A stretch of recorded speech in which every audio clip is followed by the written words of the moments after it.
अकेलापन हमारी आत्यंतिक नियति है, उससे बचने का कोई उपाय नहीं। अकेले हम हैं और बचने की जितनी हम चेष्टाएं करते हैं वही तो संसार है, और बचने की चेष्टाएं सब व्यर्थ हो जाती हैं, वही तो वैराग्य है। और जब हम बचने की सारी चेष्टाएं छोड़ देते हैं वही तो ध्यान है। अकेले हम हैं और चाहते हैं कि अकेले ना हो, यहीं से भूल शुरू होती। क्यों? अकेले होने में क्या कठिनाई है? अकेले होने में बेचैनी क्या है? अकेले होने में भय क्या है?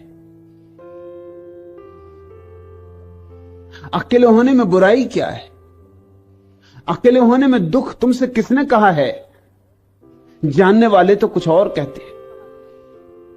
पूछो नानक से, कबीर से, मलुक से, पूछो दुलंदाज से, जानने वाले तो कुछ और कहते हैं। जानने वाले तो कहते हैं कि उस परम एकांत में ही आनंद की वर्षा होती, अमृत के मेघ झरते, हजार हजार सूरज निकलते उस परम एकांत में ही। लेकिन आदमी भाग रहा है, अकेले से डर रहा है। हमें बचपन से ही अकेले होने का भय पकड़ा दिया गया है। किसी बच्चे को मां बाप अकेला नहीं छोड़ते, कोई ना कोई मौजूद होना चाहिए। और मां बाप को जरा भी ख्याल नहीं कि बच्चा 9 महीने तक पेट में बिल्कुल अकेला था, एक बार भी नहीं रोया, एक बार भी चीख पुकार नहीं मचाई, एक बार भी नहीं कहा कि मुझे बहुत डर लगता। 9 महीने बिल्कुल अकेला था, अकेला ही नहीं था, गहन अंधकार में था, वहां सूरज की किरण भी नहीं जाती। मगर मनोवैज्ञानिक कहते हैं कि वे 9 महीने ही बच्चे के जीवन में सर्वाधिक आनंद के दिन थे, और उन्हीं की याद के कारण आदमी मोक्ष की तलाश करता। मनोविज्ञान की तो यह व्याख्या है मोक्ष की तलाश की, कि वो जो 9 महीने बच्चे ने जाने हैं परम एकांत शांति के और विराम के, उनकी स्मृति उसे पीछा करती। उसके अचेतन में अब भी वो याद सरकती, वे सुखद क्षण अब भी उसकी स्मृति में डोलते, वह सुवास अभी भी उसको घेरे रहती, और वो उसी की तलाश कर रहा है। मनोवैज्ञानिकों के हिसाब से तो मोक्ष की खोज गर्भ के एकांत, शून्य, शांत विराम की खोज। मनोवैज्ञानिक ये भी कहते हैं कि आदमी जो सुंदर सुंदर घर बनाता है वो भी उसी गर्भ की आकांक्षा में बनाए जाते। अच्छा मकान बनाते हैं, अच्छा कमरा बनाते हैं, उसमें खूब फर्नीचर सजाते हैं, गद्दे गद्दियां लगाते हैं, जितना भी स्वागत करता हुआ मालूम पड़े, जितना ही विश्रामपूर्ण हो, उतना ही अच्छा लगता है। अमेरिका में तो एक नया प्रयोग चल रहा है जिसमें एक जो प्रयोग महत्वपूर्ण है, मशीनें अगले महीने तक यहां भी आ जाएंगी और यहां भी ध्यानी उसको शुरू करेंगे। महत्वपूर्ण प्रयोग है। इस सदी में जो ध्यान की नई से नई प्रक्रियाएं खोजी गई उनमें से एक है, एक टैंक बनाया है वैज्ञानिकों ने ठीक गर्भ के आधार पर, उसको जमीन के नीचे गड़ा देते हैं, गहन अंधकार होता है, उसमें साउंड प्रूफ होता है, उसमें कोई आवाज बाहर से भीतर नहीं आती। उसमें जो जल होता है वो ठीक वैसा ही रासायनिक होता है जैसा मां के पेट में जो जल होता है जिसमें बच्चा तैरता है। मां के पेट में जो जल होता है उसमें इप्सम साल्ट की इतनी मात्रा होती है कि बच्चा डूब नहीं सकता। जैसे तुमने सुना होगा यूरोप में डेड सी सागर है, उसको इसलिए मुर्दा सागर कहते कि उसमें कोई डूब नहीं सकता, उसमें मछली भी नहीं होती, क्योंकि मछली भी डूब नहीं सकती। उसमें मछली को होने के लिए डूबना तो जरूरी है, वो पानी के भीतर रहेगी, उसमें कोई डूब ही नहीं सकता। उसमें इप्सम साल्ट की इतनी मात्रा है कि तुम बिना तैरने वाले को फेंक दो तो भी उसके ऊपर ही उतराता रहेगा। शरीर से पानी का वजन ज्यादा है, शरीर हल्का पड़ जाता है, मां के पेट में इप्सम साल्ट की इतनी मात्रा होती है कि छोटा सा बच्चा नहीं तो कभी का डुबकी खा जाए, पेट में पानी ही पानी भरा रहता। वो जो मां का पेट इतना बड़ा दिखाई पड़ता है, उसमें तुम ये मत सोचना कि इतना बड़ा बच्चे की वजह से दिखाई पड़ता, उसमें बड़ा कारण तो पानी का भरा होना है। और तुमने देखा जब स्त्रियां गर्भवती होती तो नमक ज्यादा खाने लगती, उनको नमकीन चीजें पसंद आने लगती। उसका कुल कारण इतना है कि वो पानी जो भीतर पेट में भरा, उसको नमक ही नमक चाहिए, जितना नमक मिल सके उतना अच्छा। यहां तक हालत हो जाती है कि स्त्रियां दीवालों का चूना निकाल के खाने लगती, मिट्टी खाने लगती, सौंधी मिट्टी जिसमें थोड़ा सा नमकीन स्वाद होता। गांव की स्त्रियां तो अक्सर खेत की मिट्टी खा लेती।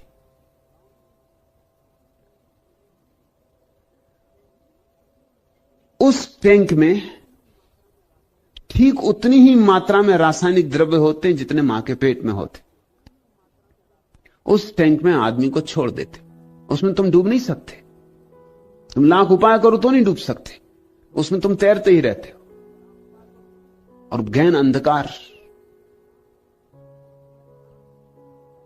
और तुम्हारी नाक से बस एक नली जुड़ी रहती, जैसे मां के पेट में तुम मां से जुड़े रहते हो श्वास लेने के लिए, ऐसी ही बस एक नली जुड़ी रहती जिससे ऑक्सीजन आता रहता।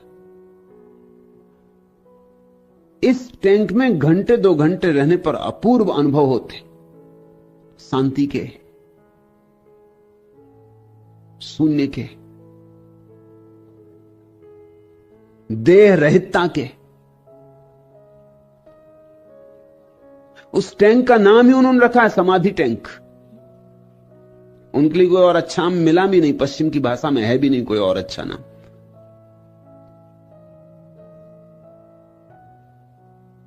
उस टैंक में कुछ अर्थ तो है, वैज्ञानिक अर्थ है। उसमें जो 2-3 घंटे रह आता है, उसको पहली दफा फिर से पुनः याद आ जाती मां के गर्भ में रहने की, और उस शांति की, उस आनंद की। वैज्ञानिक तो यही कहते हैं कि ध्यान की प्रक्रियाएं भी उसी अवस्था में ले जाती, बिना बाहरी उपकरणों के। ध्यान की प्रक्रिया भी उसी अवस्था में ले जाती। मोक्ष की, स्वर्ग की खोज भी उसी की खोज है। घरों में भी हम जो अपने कमरों को बनाते हैं, वो इस ढंग से बनाते हैं कि वो सब तरह से हमें उत्तप्त रखें, प्रसन्न रखें, प्रफुल्ल रखें, शांत रखें। मगर अब तक ठीक ठीक मां के पेट का अनुभव कोई भी चीज पूरी पूरी तरह नहीं दे पाई।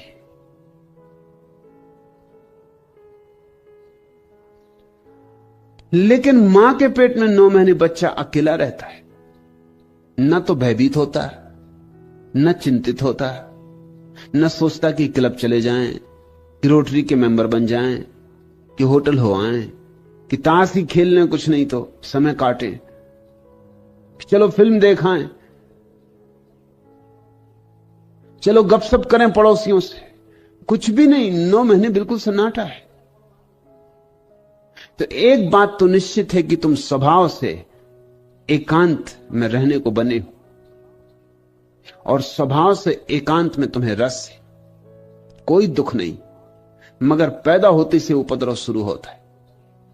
जैसे ही बच्चा पैदा होता है, वैसे ही उसे दूसरे की जरूरत मालूम होने लगती। मां के बिना भूखा हो जाता है, मां की जरूरत,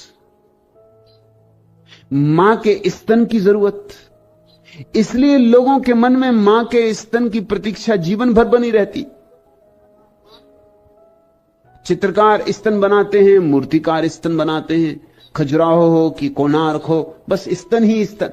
और ऐसे स्तन जो कि होते भी नहीं, इतने बड़े बड़े स्तन की स्त्रियां चल भी ना सकें, चलें तो गिर जाएं। कविताएं स्तन की, हर चीज स्तन के आसपास घूमती। कुछ कारण होना चाहिए, गहरा कारण होना चाहिए। कारण यही है कि बच्चे का पहला अनुभव इस जगत का स्तन का अनुभव है, और पहला अनुभव महत्वपूर्ण अनुभव है, और पहले अनुभव की छाप जिंदगी भर पीछे रहती। मैं एक बूढ़े आदमी को देखने गया था, वो मर रहे थे, उनकी उम्र कोई 78 वर्ष थी। कमरे में कोई भी ना था, सिर्फ उनकी पत्नी थी। उन्होंने पत्नी से कहा कि तू बाहर जा, मुझे आपसे कुछ निजी बात करनी। उनकी पत्नी बाहर चली गई। मैं भी थोड़ा हैरान हुआ कि निजी बात, शायद वो कुछ ध्यान समाधि। उन्होंने मुझसे कहा सिर्फ एक बात पूछनी कि मैं मरने के करीब आ गया, मौत करीब है, मगर स्त्री के स्तनों में मेरा रस नहीं जाता, मर रहा हूं। लेकिन वो जो मेरी महिला डॉक्टर है, वो देखने आती तो मैं मौत की भूल जाता हूं, उसके स्तन देखने लगता हूं। तो मैं तुमसे यह पूछता हूं कि मेरे 78 वर्ष की उम्र, सब जिंदगी देख ली, मगर ये स्तन से मेरा रस क्यों नहीं जाता? इसका कारण क्या होगा?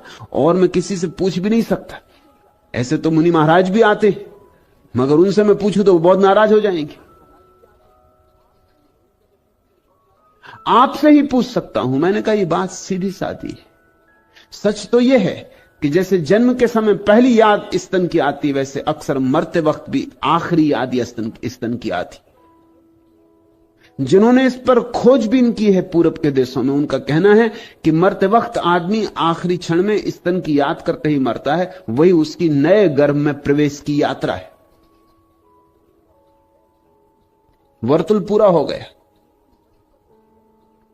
लेकिन बच्चे को स्तन की जरूरत है, बहुत जरूरत है। भोजन भी वही, उष्णता भी वही, प्रेम भी वही।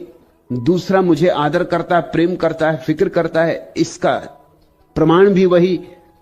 बस धीरे धीरे शुरू हुआ, दूसरा महत्वपूर्ण होने लगा।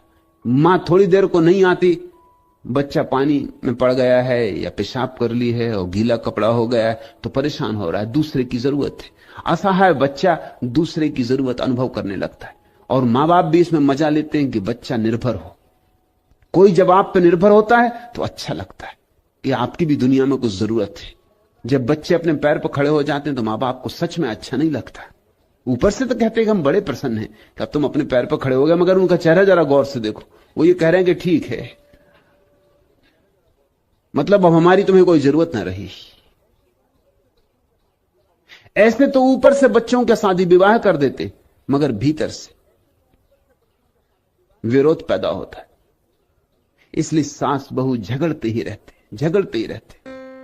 सास ये बर्दाश्त कर ही नहीं सकती कि मेरा बेटा जो सदा मुझ पर निर्भर था, आज किसी और स्त्री पर निर्भर हो गए। जिसको बुद्धिमान बनाने में मुझे 25 साल लगे, एक औरत ने 5 मिनट में बुद्धू बना दिया। इसको सास बर्दाश्त करे भी तो कैसे करे? आग जलती, ये बिल्कुल स्वाभाविक है। कहते हैं कि प्रसन्न रहो, अब अपने पैर पर खड़े हो गए, मगर जरा गौर करना उनके चेहरे पर, उनकी भाषा पर, बड़ी मजबूरी में जैसे बात कही जा रही। चाहेंगे तो अब भी मां बाप की बच्चे उन पर निर्भर रहें, चाहेंगे तो वो कि सदा निर्भर रहें, क्योंकि उनकी निर्भरता में अहंकार की तृप्ति है।